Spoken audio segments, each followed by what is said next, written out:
Muy buenas noches, mis hermanos, que el Señor los bendiga. Como siempre, estamos aquí una vez más para hablar un poquito en este en vivo de los que siempre hacemos. Hemos estado tocando el tema de la disciplina en en estas últimas semanas.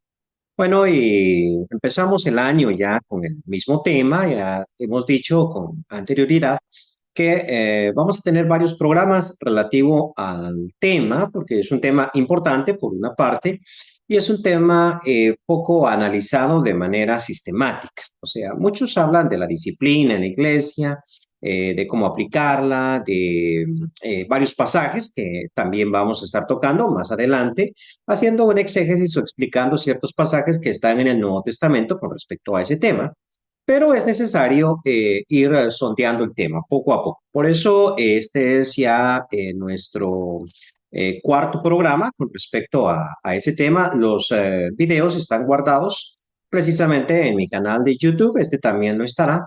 No en Facebook, porque Facebook los hace desaparecer, pero me gusta Facebook para hacer el en vivo porque es como que hay una mejor interacción, ¿no? Y entonces me ha gustado bastante Facebook para esto. La primera vez estábamos viendo la definición de la disciplina, que qué es eso de la disciplina, ¿no? Y decíamos en su momento que este es el método que la iglesia utiliza para disciplinar a sus miembros. Y bueno, ahí tenemos que es la iglesia local la que aplica la disciplina y que no hay una organización, por lo menos no en la iglesia del Nuevo Testamento, una organización supraeclesial. Eso pertenece más que todo a las distintas denominaciones, ¿no? Son ellos los que tienen este tipo de organizaciones, pero no la iglesia del Señor.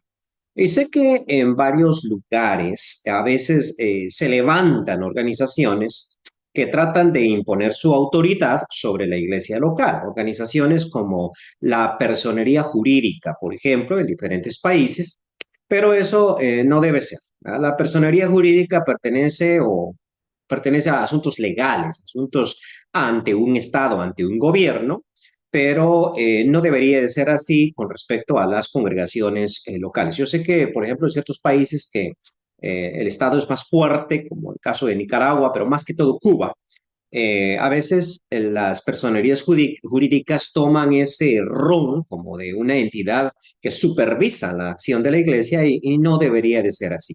Por lo menos no es lo bíblico. La autoridad máxima en estos temas es siempre la congregación local. Bueno, en el segundo programa mirábamos nosotros el tema de la causa, o sea, cuál es la razón detrás de la disciplina. Y decíamos, bueno, es que es la santidad de Dios, en primer lugar. O sea, Dios es santo y por lo tanto su iglesia debe ser santa. Y por lo tanto, los pastores de la iglesia, los ancianos, los predicadores o como le llamemos al grupo de liderazgo, deben velar por esa santidad. Y en segundo lugar, pues el amor que existe hacia los hermanos. Sabemos nosotros que las escrituras dicen que aquel padre que no disciplina a sus hijos es porque simplemente no los ama, ¿no? Y entonces, si uno ama a los miembros de la iglesia, pues va a querer lo mejor para ellos y va a querer precisamente que mantengan, por decirlo así, una vida santa. Bueno, en el tercer programa, que fue el anterior, que tuvimos hace 15 días, precisamente, a veces nos saltamos el tema, ¿verdad? A veces tocamos un tema distinto, ¿no? La semana pasada, pues entre esto de fin de año y estas cosas, a mí se me olvidó completamente el en vivo. Si alguien me lo hubiera recordado, pues si me hubiese conectado. Y me vine a enterar de que tenía siempre un en vivo los martes, ya muy tarde realmente como para conectarme. Estaba entretenido con unos hermanos y se me pasó el tiempo y pido disculpas por eso. Pero me imagino que todos andaban ocupados ya que nadie me lo comentó, nadie me dijo, nadie me escribió. Entonces estamos bien. Pero hace 15 días tocábamos el propósito y objetivos que persigue la disciplina y haciendo énfasis en eso, decíamos que la disciplina en la iglesia pretende, antes que cualquier otra cosa, la restauración espiritual del pecado. Aquí es donde la disciplina debe ser administrada con sumo cuidado, ¿no? Con sumo cuidado. Digamos, vamos a poner el ejemplo de que yo padezco un accidente, ¿sí? O sea, voy por la calle y de pronto caigo y me fracturo un hueso, ¿no? Dios no lo quiera, pero digamos que eso pasa. Entonces, incurren en una fractura, lo que los paramédicos, la ambulancia, quienes vengan por mí, los enfermeros, que los bomberos que vengan por mí, van a hacer es tratarme con sumo cuidado porque ellos van a querer la restauración de mi pierna o de mi brazo, donde haya tenido efecto la fractura. Van a querer la restauración de ese miembro, entonces lo van a tocar con suma delicadeza. Nosotros no queremos que los miembros se vayan de la iglesia, no, queremos que restauren su condición espiritual y por lo tanto tenemos que ser muy cuidadosos de cómo nosotros los manejamos, o sea, cómo administramos esa disciplina. Pero también está la pureza de la iglesia. Entonces hay un momentito, y vamos a tocar esto más adelante cuando examinemos la primera carta a los Corintios, capítulo 5. Hay un momentito en que cuando no hay arrepentimiento, cuando hay contumacia, cuando el resto de la congregación puede ser afectado, hay un momentito en que puede haber una excomunión o algo por el estilo, pero eso es en caso drástico. De ahí lo que nosotros queremos es la restauración del predicador, o todo el tiempo deberíamos de querer eso. Y por último, aparte de conservar la pureza de la iglesia, es el buen testimonio ante el mundo. Hablábamos de eso. Es importante para la iglesia tener un buen testimonio ante el mundo. Y muchas veces cuando nosotros no decimos nada ante la conducta pecaminosa de los miembros, pues el mundo nos observa, ¿no? Y muchas veces quieren pocas excusas para no asistir a la congregación. Dicen cosas como, bueno, yo para tener la vida que tiene ese tal hermano Semen, yo mejor no voy a la iglesia. Sé que excusas son excusas. Sé que cuando las personas quieren excusarse, bueno, todo vale, ¿no? Desde que las excusas se inventaron, nadie es culpable. Y sé que esas excusas no van a valer que el día que Cristo venga. O sea, nadie va a poder excusarse de, mira, la conducta de la iglesia era demasiado mala y yo por eso mejor no asistí. O por eso, yo por eso mejor no me convertí. ¿No? Esas excusas no van a valer. Sin embargo, la iglesia no debe dar o no debe ser piedra de tropiezo, ¿no? Y nosotros tenemos que velar por eso. Entonces, el problema realmente o el escándalo se da cuando no se hace nada. Que este es el problema precisamente con los escándalos sexuales de pedofilia de la Iglesia Católica. Y bueno, no es mi interés criticar a otra iglesia, lo menciono. Cuando nosotros conversábamos, que yo tenía muchos amigos católicos, conversábamos sobre estos temas, sobre los sacerdotes que habían sido atrapados en esa situación. Ellos generalmente me replicaban, ¿no? Y es que en las iglesias evangélicas eso no pasa. Y bueno, yo voy a decir, sí, sí pasa, y pasa bastante. No voy a decir que no. O sea, las iglesias están hechas de humanos, y como son humanos, pues cosas así van a pasar. Aunque obviamente yo no salgo en defensa de las iglesias evangélicas, no hago eso, pertenezco a las iglesias de Cristo, ¿no? Y bueno, voy a defender mi grupo, no lo que no considero mi grupo, pero digamos, en las iglesias de Cristo eso no pasa. No, sí pasa. Pero cuando eso pasa, nosotros simplemente dejamos que las autoridades civiles hagan su labor. O sea, si alguno de nuestros miembros es afectado por otro de nuestros miembros, pues hay jueces y hay autoridades que pueden resolver ese asunto que escapan a la disponibilidad de la iglesia. No tratamos de ocultar, por decirlo así, las conductas que son delictivas, ¿no? Hay cuestiones que son pecado, que el mundo no considera delito, ya vamos a hablar de eso más adelante.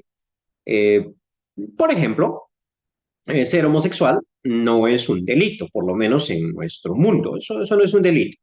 O sea, no hay una ley que lo prohíba, ¿sí? Eso está permitido socialmente y legalmente, pero nosotros lo consideramos un pecado, al menos las iglesias conservadoras, ¿no? Porque ahora ya he escuchado tanta cosa en las redes sociales, pero eso es un pecado, ¿sí? Entonces es un pecado que los líderes de la iglesia tienen que lidiar con él, ¿ok? Esa es una situación de pecado. Pero cuando existe un delito, como es el caso de la pedofilia, eso es un delito aquí en China. Bueno, no estoy seguro en China, pero aquí es un delito. Y entonces, cuando es un delito, pues la iglesia no puede intervenir, puede lidiar con la situación del pecado, porque al mismo tiempo es un pecado, pero debe dejar que las autoridades hagan su labor.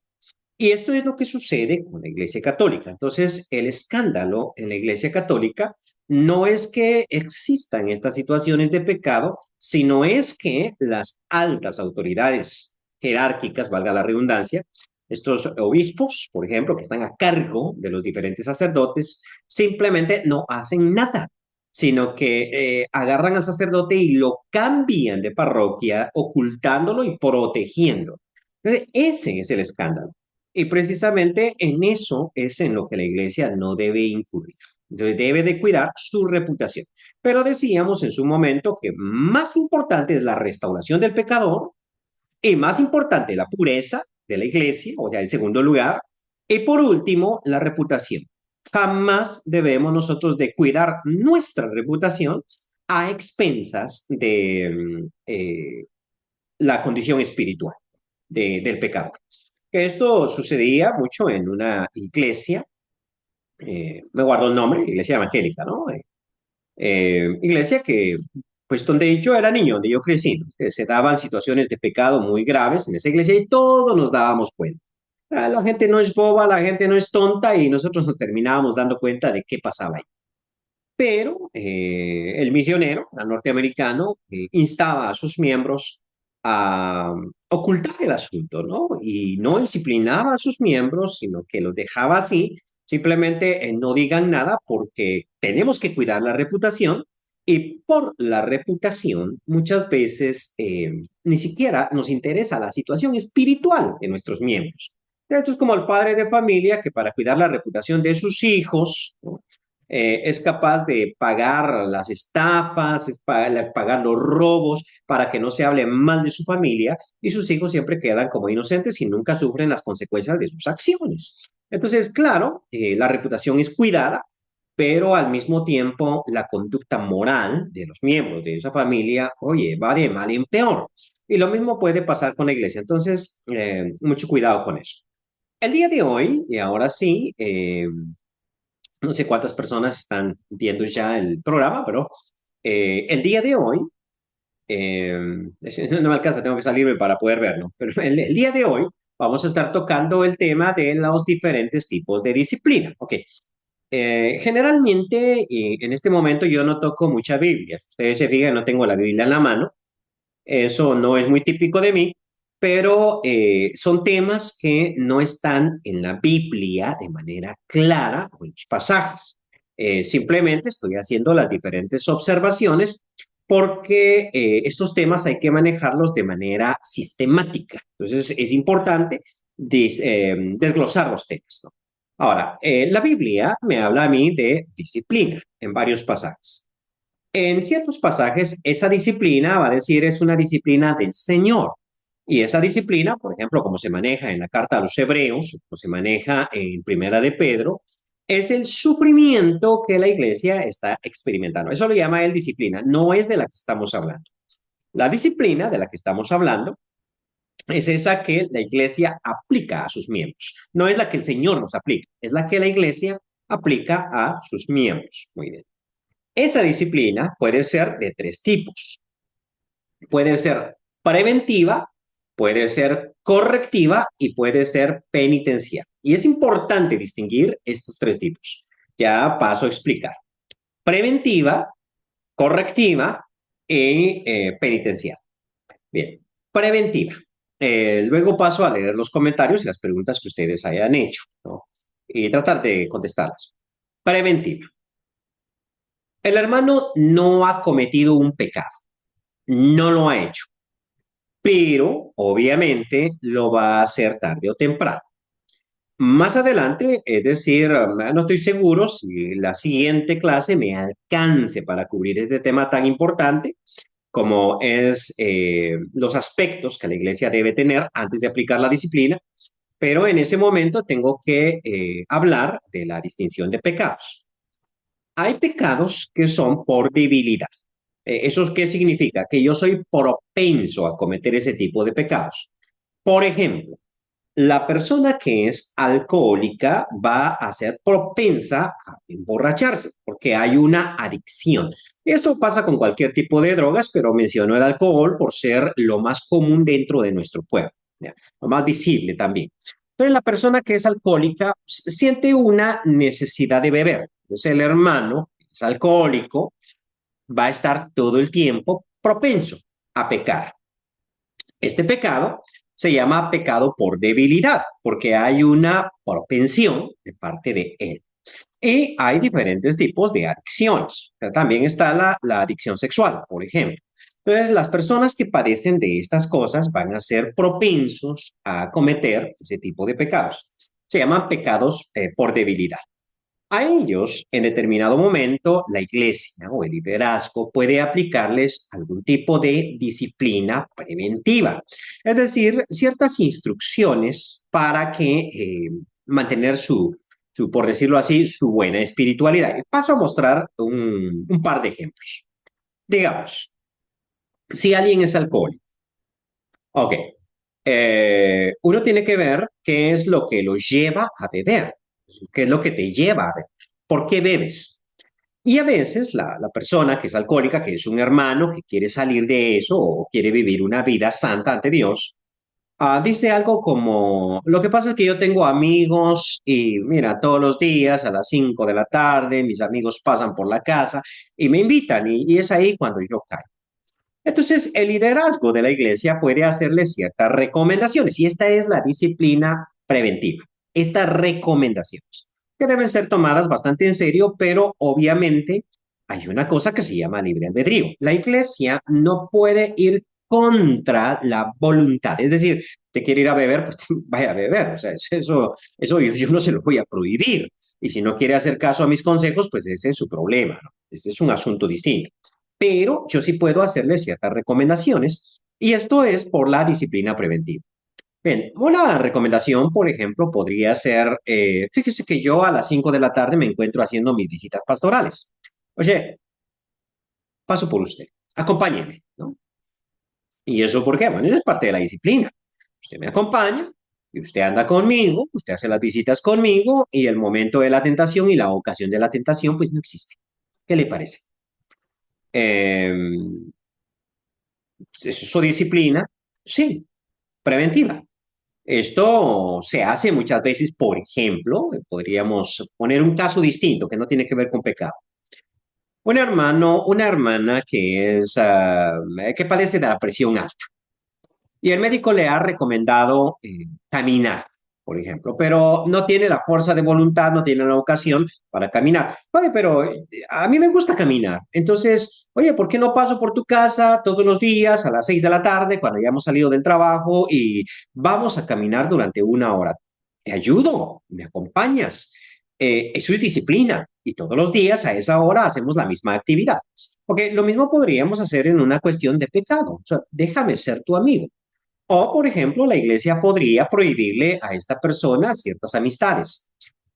No debes ser amigo de fulano o sultano porque te inclinan al pecado. Entonces, los líderes de la iglesia pueden dar ese tipo de consejos, ese tipo de advertencias o ese tipo de disciplina, llamémosle como querramos, ¿no?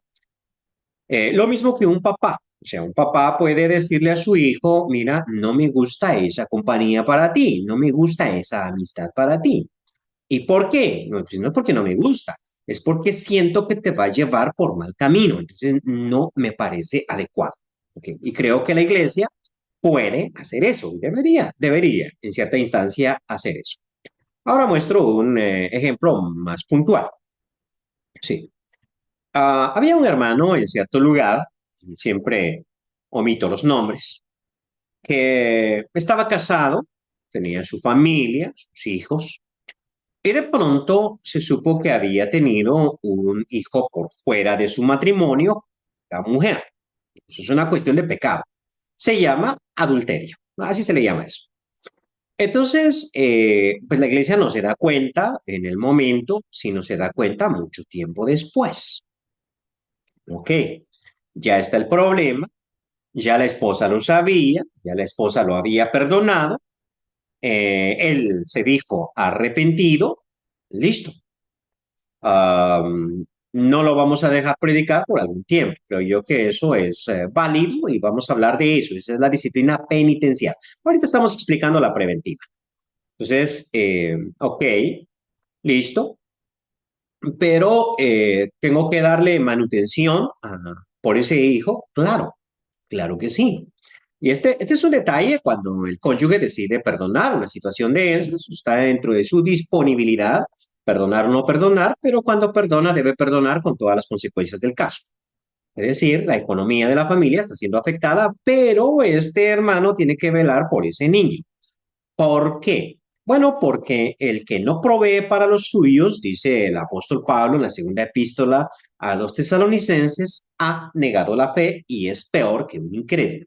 Entonces, no puede la iglesia estar a favor de no aportar. Porque tiene que aportar para su hijo, es parte de la vida. Y debe ser parte de la vida de su hijo, porque proveer, pues sé que el apóstol Pablo hablaba de lo económico y no hablaba de los hijos, hablaba de los padres. O sea, está hablando de el hijo que debe aportar para sus padres. Pero también para los hijos vale. Y luego también otros aspectos de la vida. O sea, debe ser parte de la vida de ese niño, si eso es posible, ¿no? Hay veces que eso no es posible, pero ese es un tema más oscuro y más difícil. Pero en este caso, si era posible, pues debe ser parte de la vida de ese niño. Ok. Pero al rato, la esposa se queja de que el hermanito en cuestión estaba haciendo visitas a su niñito, ¿no? Ya tenía unos cuantos añitos, pero hacía visitas a su niñito y entraba a la casa de la susodicha, madre que vivía sola. O sea, la madre vivía sola con el niño y el hermanito pues pasaba a hacer la visita para su hijo, ¿no? Bueno, eso ya está, eso sí está mal, porque obviamente si él cayó en adulterio en ese caso, pues la divinidad está ahí. El hermano en cuestión decía, no, no, decía, yo no hago nada, yo estoy arrepentido, eso nunca va a pasar otra vez. Dice, pues yo no lo creo, tu esposa no lo cree, nadie en esta tierra lo cree. Entonces, pero ¿cómo solucionamos el asunto? Bueno, pues, los hermanos de la iglesia, los líderes recomendaron, en este caso, creo yo, muy sabiamente, visita al niño con tu esposa. O sea, visítenlo en familia. El número dos, que podría ser el número uno, nunca entres a esa casa solo. Al hermano no le pareció.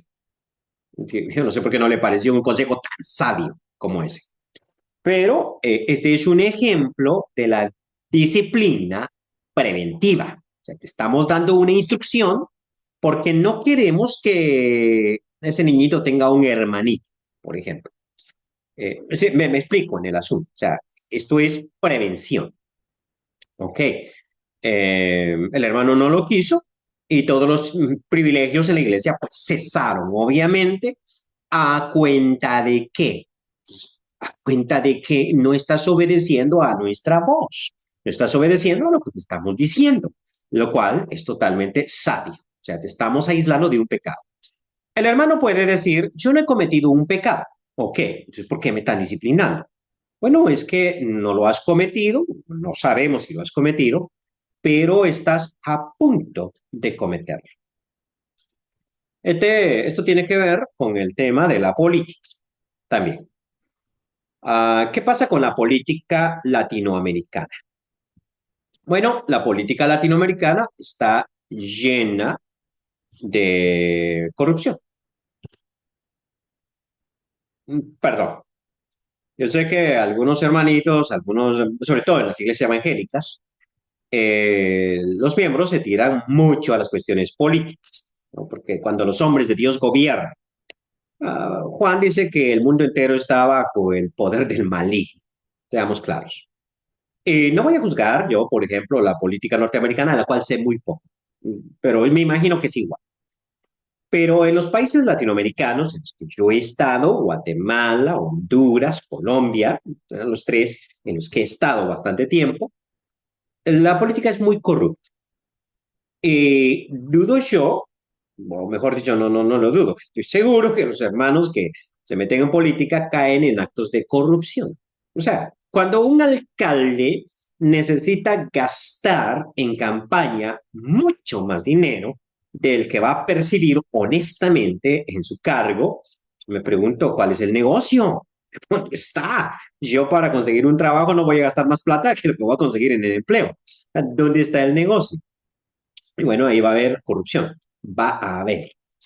Entonces, muchas iglesias se oponen a que sus miembros o su liderazgo ocupe cargos políticos, ¿no? Es decir, mira, ¿te gusta la política? ¿Quieres meterte de alcalde? Pues al final de cuentas es tu vida y puedes hacer con tu vida lo que te parezca, pero mientras esto esté sucediendo, tú no puedes ser predicador. Y a mí me parece interesante y sabio. Y pues claro, no vengo a hablar de política, pues, tengo este postulado político. Lo que estoy haciendo es mostrar un ejemplo de una disciplina preventiva. O sea, te estoy diciendo no te metas a eso, no hagas eso. ¿Por qué? Porque da lugar al pecado y mientras eso pase, entonces no puedes tener privilegios. Estoy tratando de prevenir. Está la disciplina correctiva. Esta se aplica cuando la persona está en pecado o es hallada en pecado y no muestra signos de arrepentimiento. Aquí tenemos que distinguir entre estos dos pecados. Aquel pecado que tiene contumacia y aquel pecado que no tiene. Explico. Como ministro o como predicador, muchas veces los hermanos vienen y me confiesan una situación de pecado. Cuando me confiesan eso, hay algo que yo siempre miro, trato de ver si la persona en cuestión está arrepentida o no está arrepentida de su pecado. A veces muestran ellos dolor y dicen, no, si yo volviera a nacer no lo haría, cometí este error. Y a veces hasta con lágrimas, ¿no? Con lágrimas me cuentan su situación. Bueno, en este caso, pues la persona está arrepentida y yo no necesito corregirlo, no necesito hacerlo. Pero a veces los hermanos no muestran arrepentimiento. O sea, soy yo el que descubre el pecado en primer lugar. O me lo cuentan, pero me lo cuentan con gran gozo, como, oye, qué campeón soy yo, qué inteligente soy yo, o qué superhombre soy. Y en ese caso, como no hay arrepentimiento, existe lo que se llama contumacia. Y contumacia quiere decir la idea de volverlo a hacer. O sea, lo harías nuevamente si la persona, bueno, no me va a contestar honestamente, pero si yo veo la persona quiere volver a hacer, allí existe contumacia. Estos son los casos de adulterio, generalmente. Cuando una persona ha caído en adulterio, generalmente va a querer cometerlo nuevamente. Es parte de la vida. Entonces, ahí hay contumacia. Las personas que tienen pecado de debilidad muchas veces tienen contumacia también. Es decir, quiero volverlo a hacer. En estos casos se aplica una disciplina correctiva para el cese de la contumacia. A ver si me explico. Ya. Pongamos este ejemplo, sí. Cuando, como padre de familia, mi hijo ha cometido un error, pero al mismo tiempo ha sufrido las consecuencias de su error, yo no tengo por qué castigarlo. Esto hacían a veces con nosotros, lo hicieron conmigo. Vengo yo corriendo y papá o mamá me dicen, no corras. Me dan la instrucción, no corras. ¿Pero por qué no puedo correr? Disciplina preventiva, te puedes caer, te doy una orden, no corras. Yo no hago caso, corro, me caigo, me raspo, me lastimo, estoy llorando. Y viene mamá y me remata todavía cuando yo estoy caído. No, pues ya aprendí la lección, o sea, ya me caí, ya sé que esto es malo, ya me lastimé, ¿para qué me pegan? Ok, suena absurdo y es absurdo, porque la persona ya ha aprendido la lección. Entonces, cuando estoy sufriendo las consecuencias de mis acciones, no veo por qué se me tengan que corregir. Ya, me explico. Pero cuando yo no estoy sufriendo las consecuencias de mis acciones, sí amerito una corrección. Es decir, estás corriendo y te dije que no corrieras. Entonces, cuando la persona comete un pecado, pero tiene contumacia, quiere volverlo a cometer, no está arrepentido, no quiere cambiar de acción, bueno, en este caso, yo tengo que aplicar una disciplina que es correctiva. Y esto significa llamarle la atención a la persona, ¿verdad? Significa fastidiarle. Y este es el punto de Mateo, ¿no? Si tu hermano peca, ve estando tú y él solos. Si te escucha, pues has ganado a tu hermano. Es decir, si se arrepiente, es decir, si cesa la contumacia, has ganado a tu hermano. Ya, perdónalo. Pero si no se arrepiente, ve con otras dos o tres personas. En otro momento hablaremos de eso. Si no se arrepiente, aún así, pues dilo a la iglesia, que sea algo público. Y si no se arrepiente, aún así, tenlo por gentil o publicado. Ok. Eso, exegéticamente hablando, no significa excomulgar, sino significa que todo mundo en la iglesia va a fastidiar. ¿Ya? Le va a llamar la atención hasta que se arrepienta. Bien. Este es el punto. Porque buscamos su arrepentimiento. ¿Ya? No le podemos dar 6 meses de disciplina porque no está arrepentido. Simplemente tiene una acción y entonces no puede ser considerado miembro de la congregación, un miembro activo, hasta que se arrepienta.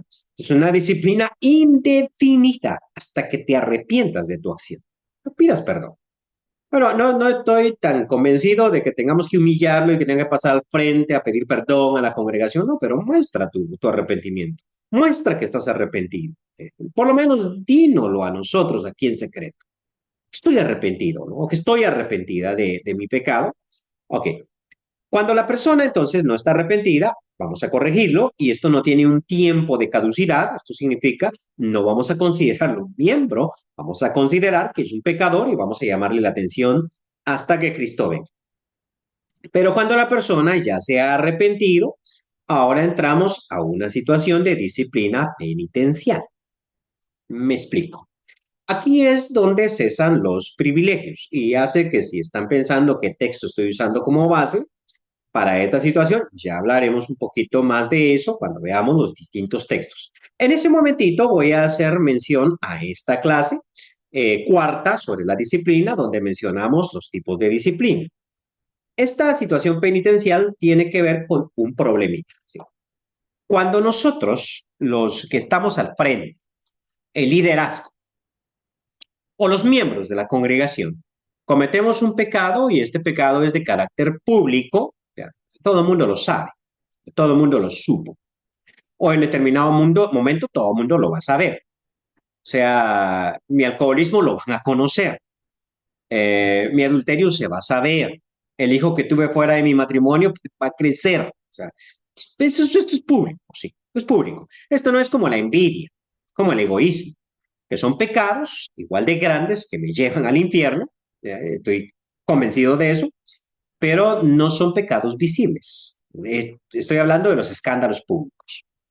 Estos escándalos tienen un par de problemitas. Primero, afectan mi conciencia. O sea, es difícil que yo me sienta perdonado si no se me dice. Siempre ese pecado está en mi cabeza. Esto es como el apóstol Pablo que mencionaba prácticamente todo el tiempo que él había perseguido a la iglesia. Es decir, yo perseguía a la iglesia del Señor. Ok. Eso es grave porque no salía de su conciencia, no salía de su psique. Entonces, afecta mi conciencia, número uno. Y número dos, pierdo credibilidad. Es decir, soy un predicador del Evangelio, por ejemplo. Ok, tengo mis en vivos. Bueno, aunque los en vivos son otra cosa, sí, esto no es tanto como el ministerio, pero vamos a decir que yo predico en la iglesia todos los domingos. Listo, soy un predicador. La iglesia me mira al frente todo el tiempo. O soy un maestro de niños, soy una maestra de niños, por ejemplo, el caso de una mujer. Y de pronto caigo en pecado y es un pecado público. No estoy arrepentido, se me tiene que corregir. Tiene que haber una disciplina correctiva. Ya me arrepentí, o sea, reconocí mi pecado públicamente y estoy arrepentido. Ok, está arrepentido. Pero no puedes predicar al día siguiente. O sea, no se puede. ¿Pero por qué? Si Dios ya me perdonó. Bueno, Dios te perdonó si realmente te arrepentiste. Claro. Y Dios sabe si realmente te arrepentiste o no. Dios lo sabe. Pero yo no lo sé, la hermandad no lo sabe y el mundo no lo sabe. O sea, Es decir, Dios puede leer los corazones y por lo tanto perdona de inmediato.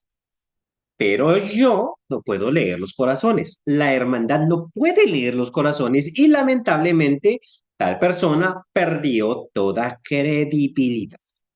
Ahora, su credibilidad debe ser restaurada para que pueda tener privilegios, para que pueda volver a ser maestra de niños, para que pueda ser otra vez predicador. Y yo creo que nosotros no deberíamos de poner mucho estorbo a esto, faltan obreros y nosotros pues poniéndole trabas a la gente, pero necesitas credibilidad y la credibilidad se da por la iglesia. Estos son los casos en los que muchas veces el liderazgo de la iglesia dice, vas a estar un tiempo en la banca, vas a estar un tiempo sentado, vas a estar un tiempo en disciplina, llamémosle eso, ¿no? Y después de, qué sé yo, eso tiene que ver con el pecado, la calidad del pecado, la iglesia, la necesidad que la iglesia tenga, eso es una situación de análisis, ¿no? Entonces, no puedo poner yo un tiempo, pero pueden decir 6 meses, un año, qué sé yo. Vas a estar fuera del púlpito, fuera de toda acción, ¿ok? No puedes tener privilegios. Sí, pero yo ya me arrepentí. Sí, pero necesitas construir la credibilidad, ¿no? Es decir, si alguien me robó dinero, me hurtó dinero mío, yo confié en él, le presté plata, no me pagó, eh, me pide perdón, pues yo ya lo perdoné, sí, pero no le vuelvo a confiar dinero porque ha perdido toda credibilidad. Pero con el tiempo, esta persona puede ganarse mi credibilidad nuevamente. Y de eso se trata. Entonces, estas cuestiones deben estar claras. ¿Por qué el hermano está predicando? Bueno, porque él incurrió en pecado, es cierto, pero pasó a través de un proceso de disciplina, se arrepintió, pasó una disciplina, y por eso es que en este momentito lo encontramos nuevamente predicando. O sea, es una situación pasada. ¿Ok? Eso es la disciplina penitencial. Vale, le hemos puesto nombres, disciplina preventiva, disciplina correctiva y disciplina penitencial para esclarecer las diferencias. La preventiva son las instrucciones que se le dan a la persona que tiene una debilidad para que no cometa un pecado. La correctiva es esa amonestación que se le da al pecador para que se arrepienta. Solamente es aplicada a personas no arrepentidas. Cuando la persona muestra su arrepentimiento, yo ya no tengo por qué hacer este trabajo. Pero la persona que está arrepentida necesita un tiempo para ganarse nuevamente la confianza de la iglesia. Por lo tanto, esta tercera disciplina, que es penitencial, no se le aplica a todos los miembros. O sea, hay miembros que son de banca, que nunca hacen nada en la congregación, no le puedes aplicar una disciplina penitencial, esto que no hace absolutamente nada.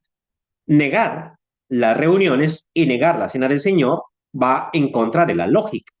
Porque cuando tú disciplinas a uno de tus hijos, le pones un castigo, ese castigo no tiene que ver con ya no eres parte de mi familia y tampoco tiene que ver con ya no te alimento ni te cuido. Te cuido porque eres mi hijo, te alimento porque eres mi hijo, pero al mismo tiempo tienes una penitencia, ¿sí? Y si no te arrepientes, si no estás arrepentido, tienes un castigo. Bien, esta sería la lección para hoy sobre los tipos de disciplina y paso a leer los comentarios. A veces me escapo los comentarios porque el Facebook me juega una mala pasada. O sea, los esquiva, los pasa, qué sé yo, y ya cuando quiero leerlos, pues ahí no están. Pero ahí me perdonan, yo trato de leerlos todos, ¿sí? Aun cuando puedan ser adversos, que no ha sucedido, bueno, sí, no, que otro ahí me dijeron que no sabía lo que estaba diciendo. Igual, yo lo leo porque es parte de la política, ¿sí? Dice nuestro hermano Jorge Cambronero, hola, buenas noches, hermano Cel. Buenas noches, mi hermano. Que el Señor lo bendiga. Él siempre está pendiente. José Argueta dice desde Santa Bárbara, Honduras. Bendiciones, hermano. Bueno, el calorcito de Santa Bárbara. Pueblo muy bonito de allá de Honduras. Las tortillas gruesas, ¿no? Cristian Ardila dice, bendiciones, bendiciones, hermano Cristian, nos vemos en un par de semanas, primero Dios, ¿no? Si el Señor así lo permite. Will Nolasco dice, saludos desde Marcala, bendiciones, hermano. He ido a Marcala desde hace mucho tiempo ya, el año antepasado pasé un par de veces, pero solo por la orilla de Marcala. Lindo pueblo también, Marcala. Marcala La Paz, ¿no? En Honduras. Edgar Lucero dice, saludos desde Dallas, hermano, un abrazo. Un abrazo, hermano, hasta Dallas, que ahorita tiene un clima más agradable que el nuestro por acá. Dice Edgar Lucero, dice, oh sí, saludos desde Dallas, un abrazo, lo repitió el mensaje. Sammy Escobar, o lo está viendo. Perdón, salen los que están viendo el programa. Jorge Cabronero dice, hermano Selvin, cuando la palabra de Dios dice que los días se acortarán, eso dijo para la destrucción de Jerusalén en el año 70 o aplica también para el tiempo final. Bueno, es que eso está en Mateo capítulo 24, ¿no? Y si aquellos días no se acortaren, ninguno sería salvo, pero aquellos días serán acortados por causa de los escogidos, ¿no? Ok. Hay varias formas de interpretar el pasaje, muy bien, pero yo creo personalmente que se refiere a la situación de la tribulación. ¿Okay? ¿Cuál tribulación? Mateo 24 está hablando de dos temas. Está hablando al mismo tiempo de la destrucción del templo y está hablando acerca de la venida del Hijo del Hombre. Okay. Ok, entonces luego se menciona la tremenda tribulación que iba a venir sobre el pueblo de Israel, precisamente que vino sobre Israel en el año 70. ¿Qué tamaño tenía que ser esa tribulación? O sea, ¿qué magnitud debería de tener? Bueno, iba a ser, por decirlo así, una tribulación larga, pero esa tribulación se acorta por amor a los escogidos. ¿Sí? ¿Me explico? No quiere decir que la tribulación iba a venir más rápido, o sea, que aquellos días se acortaran en el sentido de que se iba a cortar el tiempo, porque muchos lo interpretan así, sobre todo dado a los últimos días, como que el Señor Jesús va a venir más rápido a causa de los escogidos, porque si tarda más, entonces nadie será salvo. O sea, no es esa la idea, sino que el castigo que iba a venir sobre Israel iba a ser un castigo más pequeñito a causa de los escogidos. Esos días serían acortados. Creo que se refiere únicamente a eso. La venida del Señor Jesucristo está sujeta a una decisión de Dios. Dios tomará una decisión. Y lo que nosotros encontramos, por ejemplo, en la segunda epístola de Pedro, es más bien lo contrario, que el Señor retarda su venida, o sea, no ha venido por amor a las personas, porque no quiere que perezcan, sino que todos procedan al arrepentimiento. Entonces, da más tiempo, es decir, está alargando los días, que sería lo contrario a lo que aparece en Mateo. Por eso es que Mateo no lo entiendo como que el Señor viene más pronto o como que el Señor viene más pronto en la destrucción a Jerusalén, sino como que la tribulación que iba a suceder sobre el pueblo de Israel iba a durar menos tiempo. Los días de tribulación serían acortados. Neto Pérez dice, cuando en una ciudad hay muchas congres, si disciplinan a alguien, se va a otra congregación que salió de esta congregación y hasta le dejan dar prédicas. Así que se cambian de congregación. Bien, ese es un problema, ¿sí? Un problema que el hermano está mencionando acá y que sí sucede. La próxima semana, precisamente, vamos a tocar este punto. Cuando veamos aquellas cosas necesarias para aplicar disciplina, tenemos que hablar de la comunicación intercongregacional. Es decir, eh, nosotros no tenemos que hacer persecución. Eso es una pésima costumbre. La he visto en algunos hermanos en El Salvador, o sea, esa persecución que lanza, ahí me perdona, pero realmente mucha carnalidad. O sea, esto es, te me fuiste y no te me escapas, que yo te persigo a donde vayas. Esto no debe ser así. Esto no debe ser así. Pero sí debe haber cierta comunicación. Dicho de otra manera, el hermano ha cometido un pecado. Muy bien, entonces le vamos a poner una disciplina. Bueno, yo me voy. Oh, listo, listo. Él es libre de irse. No podemos tener a alguien a la fuerza. A la congregación a donde va, esa congregación, si es sabia, tiene que solicitar información. O sea, yo no puedo llegar a una congregación, decir, soy un predicador, pónganme a predicar sin que los hermanos me conozcan.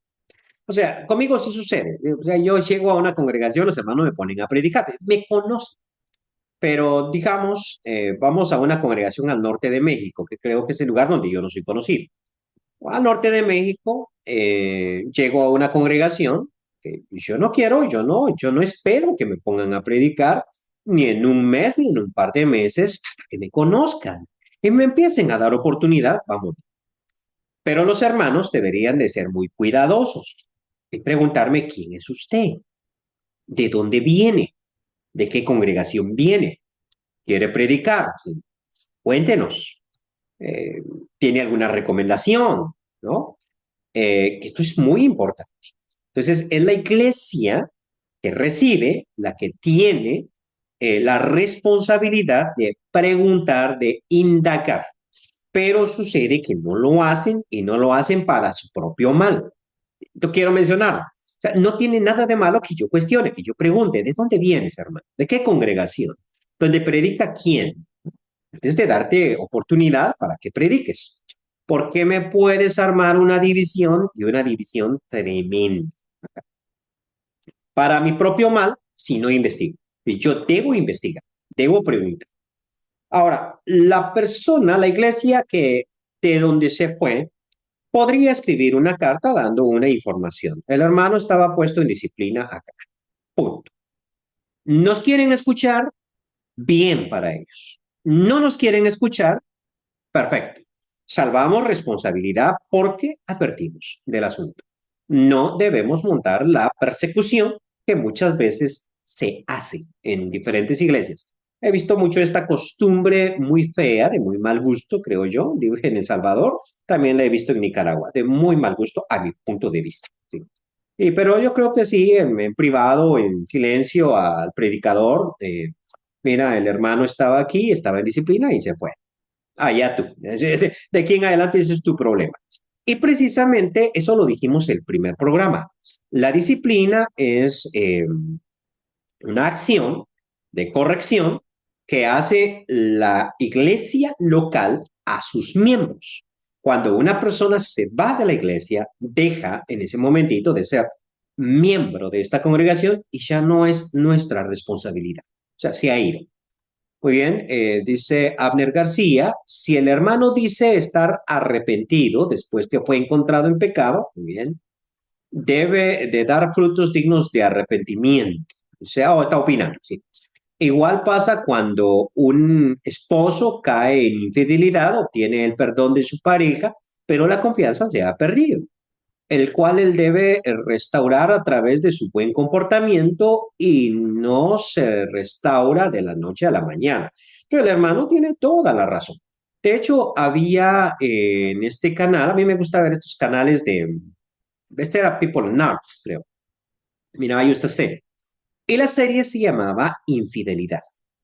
Y trataba, por ejemplo, de una pareja que vivía muy feliz, pero luego uno de los dos fue infiel.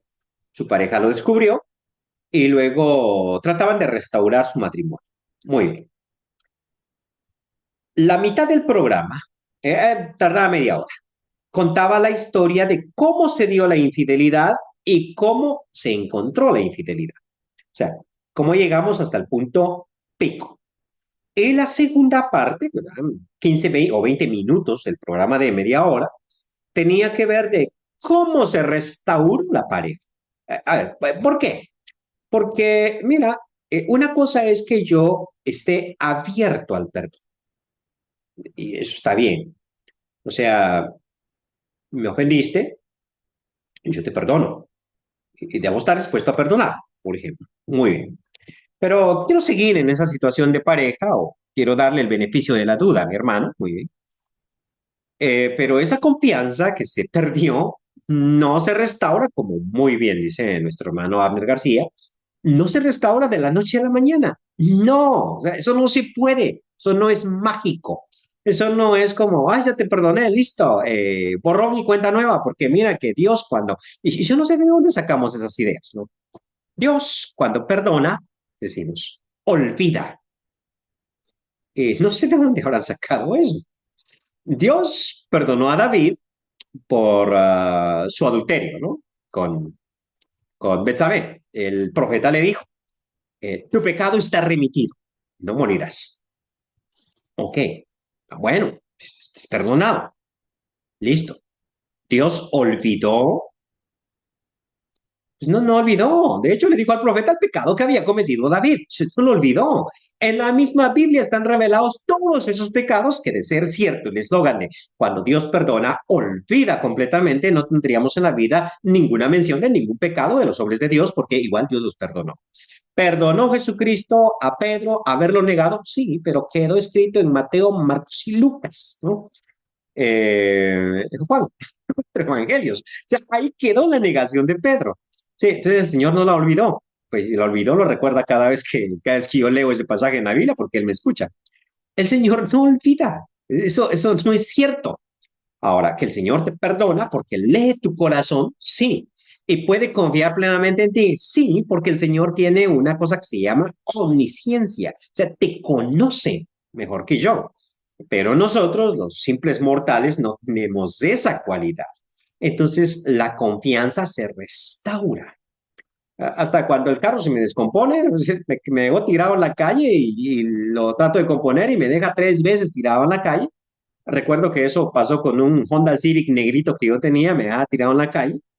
La última vez que sí lo compusieron bien, eh, el mecánico me lo arregló bastante, me lo compuso, andábamos con él en el carro, se había dañado la bomba de gasolina y me dijo, no, el carro está bien, hermano, está bien, no se preocupe, solo necesita confiar en él nuevamente. Y bueno, yo pasé como 15 días o un mes, no recuerdo, siempre con el corazón en la mano de en qué momento este carro me deja tirado otra vez. Y con el tiempo, cierto, el carrito se vuelve a ganar tu confianza. Entonces, sucede lo mismo en todos los casos. Correcto el comentario de nuestro hermano. Muy bueno. Raúl Chumbile dice, buenas noches, hermano Selvin, buen estudio y gracias por compartirlo. Saludos, Raúl, hasta allá, hasta Perú. Mi hermano Raúl Chumbile, muy especial para mí. A ver cuándo llego por Perú, ¿no? La otra vez me habían invitado para la reunión esta de predicadores que hacen, pero no pudimos ir, lamentablemente. Eh, Jorge Cabronero dice, muchas gracias, hermano Selvin, de nada. Tomás Hernández Ayala dice, bendiciones, hermano, desde Quetzaltepeque, El Salvador. Bendiciones, mi hermano. No conozco Quetzaltepeque todavía. Dice Héctor Espinosa, o tal vez sí he pasado por ahí, no sé, ¿verdad? Lo dice, saludos de la Iglesia de Cristo, Baluarte, Ciudad Mateo, de Tegucigalpa. Bendiciones, hermanos. Muchas bendiciones, mi hermano Héctor. Eh, Sigue diciendo, Isaías Quintanilla tiene un comentario. Dice, bendiciones hermanos Elvin, nos vemos primero Dios y el jueves. Feliz inicio de año. Felicidades hermanos. Sí, nos vemos el jueves, vamos a ver los dos ayes, ¿no? El tema que estaremos tocando. Noé Artero dice, saludos desde El Salvador, hermano, bendiciones para su familia. Muchas bendiciones, mi hermano Noé. Un gusto siempre saber de usted hasta allá a Huachapán. Bueno, yo recuerdo dónde están los hermanos, los famosos como Noé. Bendiciones, ricas pupusas que se cocinan en ese lugar. Pilar Pineda, un saludo para su familia también, su linda esposa y sus lindos hijos. ¿No? Parejita de niños, mi hermano. Muy hospedador conmigo. Nunca le di las gracias personalmente, pero gracias por hospedarme en su casa, hermano. Dice Pilar Pineda, cuando un hermano comete un pecado público y se supone arrepentido, creo que los ministros deben anunciar ese arrepentimiento a la iglesia y así no causar otro pecado, como lo es el de la murmuración. Me parece que es sabio hacer. Tuvimos así un problema dentro de la congregación anterior a la que pertenecí y hubo división de pensamientos porque el líder se negaba a anunciar el supuesto arrepentimiento y decía que teníamos que aceptar que él sirviera a la semana siguiente del supuesto arrepentimiento. Eso, por supuesto, trajo más problemas. Sí. Fíjese, hermana Pilar, yo he visto eso mismo que usted está comentando y me parece mala idea, pésima idea. Creo yo que tiene que haber no solo el anuncio, que aquí no estamos hablando, por ejemplo, de que los hermanos digan, hoy Selvin está arrepentido. Sí, está arrepentido, claro. pero que también digan durante X tiempo él no va a participar, no va a tener estas acciones. No es bueno. Y es bueno que se me aplique alguna disciplina por esas cuestiones de murmuración que usted está mencionando, porque entonces todo el mundo queda claro. O sea, una vez que yo expongo mi pecado y digo esto y esto y esto fue lo que pasó, pues ya nadie le queda dudas. O sea, si quieren pregúntenme. Y nadie quiere preguntar. Nadie quiere preguntar, porque acabamos con el problema. Esto es como cuando a uno le agarra un ataque de risas en una reunión seria. Dan muchas ganas de reírse y uno no haya cómo salir de eso. Usted dice, bueno, voy a ir para el baño y allá me voy a carcajear, me voy a reír de este asunto, pero en cuanto sale de la situación tensa, ya no hay risa, ya no hay, o sea, ya no era tan gracioso como pensé. Yo pensé que aquí me iba a morir de la risa y resulta que no. Eso sí es bien interesante porque la murmuración es semejante. Mientras el pecado está oculto, hay mucha murmuración. Una vez que es público, acabamos con la murmuración. Cambiemos de tema, platiquemos de otra cosa. Y cuando decimos después de 6 meses, el hermano va a volver a accionar si su conducta es correcta, estamos claros. La siguiente semana yo vengo a la congregación. Había un hermano y sobre esto hay mucha tela que cortar, ¿no? Un hermanito que eh, había embarazado a la novia. Ese era su pecado. Obviamente la iglesia lo disciplinó y lo apartó de todo cargo. Muy bien.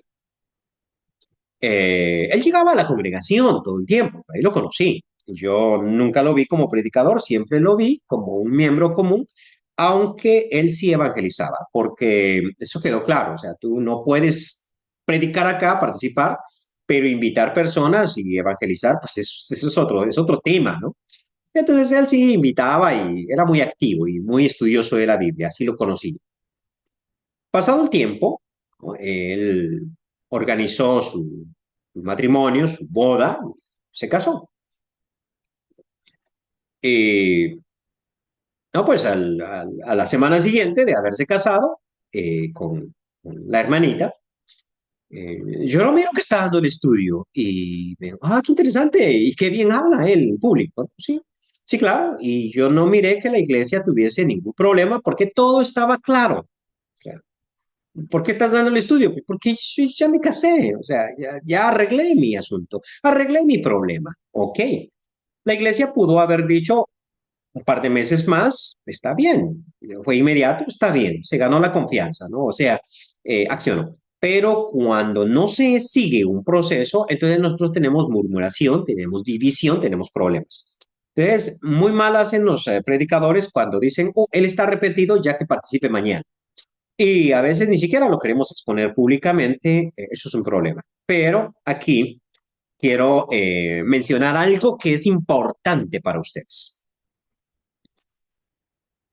Piensen muy bien en las reglas que van a usar en la congregación porque deben ser aplicadas a todos,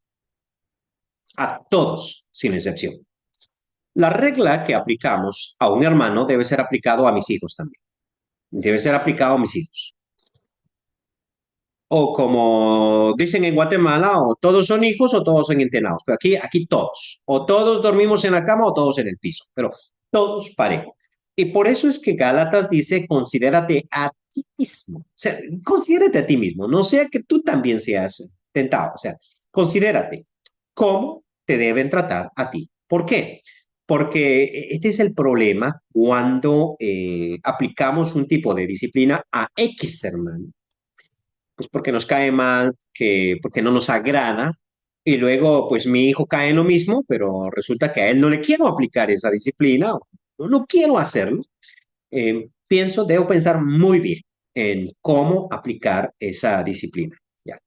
Claro que si en el pasado hemos cometido errores, pues arrepintámonos y cambiemos, pero debe ser consistente. O sea, debemos manejar consistencia en cuanto a ese tema.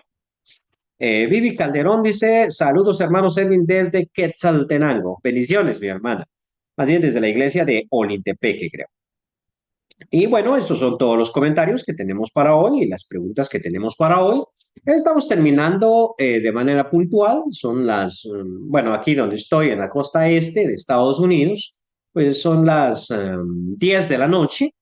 Siempre tenemos este programa de 9 a 10. A veces me paso un poquito, dependiendo si tengo algunas preguntas interesantes, difíciles de contestar, me tardo un poquito más. Pero ahí estamos. La próxima vez eh, vamos a estar hablando de esas cosas necesarias previas a la aplicación de la disciplina, como son el esclarecimiento del liderazgo. Tiene que estar claro quiénes son los líderes de la iglesia y no fulano, sultano. O sea, tiene que estar claro, la iglesia tiene que saber cuál es su liderazgo, número uno. Número dos, la iglesia debe saber quiénes son sus miembros, porque la disciplina se aplica a sus miembros, no se aplica a otros. Debe saber quiénes son sus miembros y debe estar clara en cuáles son pecados, cuáles son los tipos de pecados que existen. Bueno, esos son los temas que vamos a estar tocando la próxima vez. Últimos comentarios. Dice Pilar Pineda, muy de acuerdo, hermano. Dios lo bendiga. Saludos desde Nicaragua. Muchos saludos, hermana. Y bueno, mi hermano John Lee Hernández Rodríguez dice, buenas noches, hermano Selvin, que el Señor le bendiga. Supongamos que un hermano comete un pecado público en el mismo barrio donde está ubicado el local de reuniones, hijo, eh, de la congregación a la que pertenece y el prestigio de la iglesia queda en tela de juicio ante la comunidad. Problema, ¿no? El liderazgo, habiéndolo puesto en disciplina, comunica a la congregación lo sucedido para evitar conjeturas. Muy bien. El hermano en cuestión debe o no confesar su arrepentimiento públicamente por cuanto su pecado afectó a la iglesia. Bien. Eh, honestamente, eh,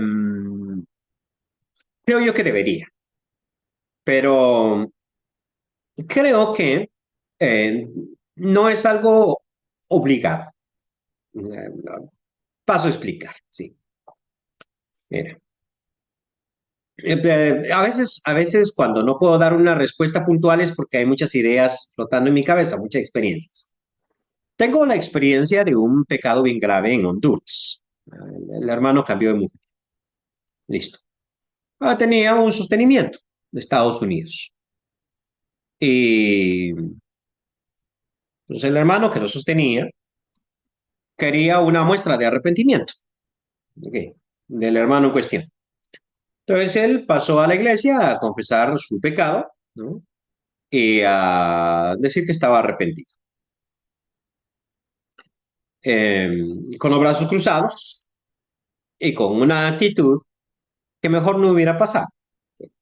¿Cuál es el problema? El problema es que lo están obligando. Él no está arrepentido, lo están obligando. Ese es el problema. Y eso debemos nosotros evitarlo a toda costa. O sea, no es porque te obligamos, eso no, porque esto es un problema más grave. Segunda idea, a veces se obliga para hacer pasar vergüenza. Esto pasa mucho con las muchachas que están embarazadas. Entonces, no, tienes que pasar a la congregación y pedir perdón. Ok, pedir perdón a quién. Es una buena. ¿Pedir perdón a quién? ¿No? Que su pecado fue. Es un pecado, obviamente, pides perdón a Dios y a las personas que has ofendido, ¿cierto? Pero no veo yo por qué el asunto de la humillación. Creo, per se, humillación. Podría ser tal vez un poquito diferente, creo yo, un poquito diferente. No, y hasta he visto a grandes predicadores a cometer este tipo de errores terribles, sobre todo en los norteamericanos que no saben cómo funciona la cosa en nuestra cultura, ¿no? Pero terribles, terribles problemas. No, yo creo que con un anuncio eso es suficiente, ¿no? La hermana fulana está arrepentida por su situación de pecado, vamos a orar por ella. No hay problema, de que no eres parte del liderazgo. Ahora, cuando es un pecado de alguien que forma parte del liderazgo, ahí varían, ¿sí? Ahí cambias. Cambia porque esta persona es de alto rango, perdón, la iglesia no todos somos iguales, de alto rango y también el arrepentimiento debe ser de alto rango. pero deberíamos nosotros instarle, no obligar, instarle. O sea, por madurez, el hermano podría decir, me arrepiento, esto y esto sucedió con mi vida y bueno, estamos para perdonar, pero no esa situación de torcerle el brazo y obligarlo. Ok, por el que dirán. No creo yo que eso es muy fuera de contexto, pienso yo. Ahora, entonces sí, tratar de que él lo haga de manera natural a las personas que afectó, que depende de lo que haya sido, ¿sí? Depende de lo que haya sido. Vamos a suponer que el hermano en cuestión se emborrachó, vamos a suponer eso y estaba tirado ahí enfrente de la congregación y todo el mundo lo vio. Pues, ya le aplicamos una disciplina, punto, ¿no?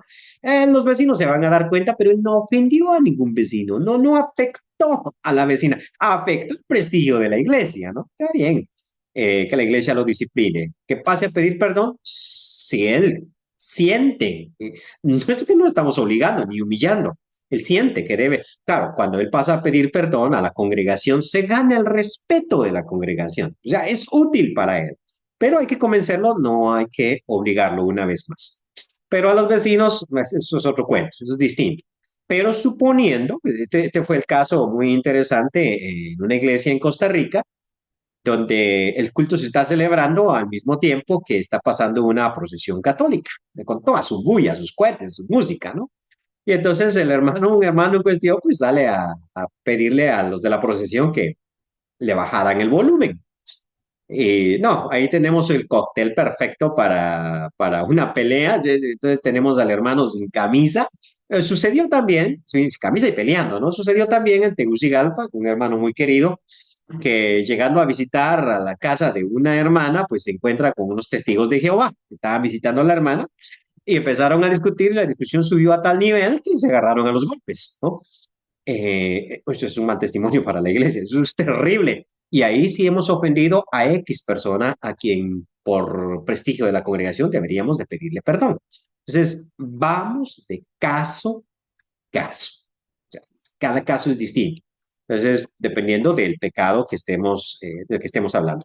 Peter Alonso dice saludos desde Santa Cruz del Quiché. Saludos, hermano. Mi hermana Carmen Cruz dice gracias por la enseñanza, hermano Selvin. De nada, hermana, que el Señor le bendiga.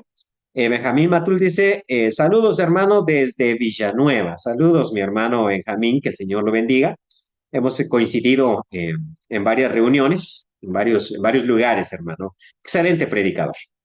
John Lee dice, muchas gracias por su respuesta, hermano. Sí, es que depende mucho del tipo de pecado. Bueno, y claro, a veces es difícil, sobre todo porque yo estoy diciendo, fulano de tal lo está mencionando, decir exactamente el pecado porque se vuelve público, ¿no? Entonces a veces nos quedamos con la idea nada más. Pero el pedir perdón muchas veces tiene que ser a quien nosotros hemos ofendido. ¿Quién ofendí? A esa persona. Con todo corazón sincero y humillado debo pedirle perdón. Pero a veces el liderazgo de la congregación simplemente quiere humillar a X miembro y ahora pida perdón y nos aprovechamos de su situación. Aprovechamos simplemente. Queremos verlo hasta lo hondo, ¿no? Y no nos gusta precisamente que el resto de la hermandad lo quiera.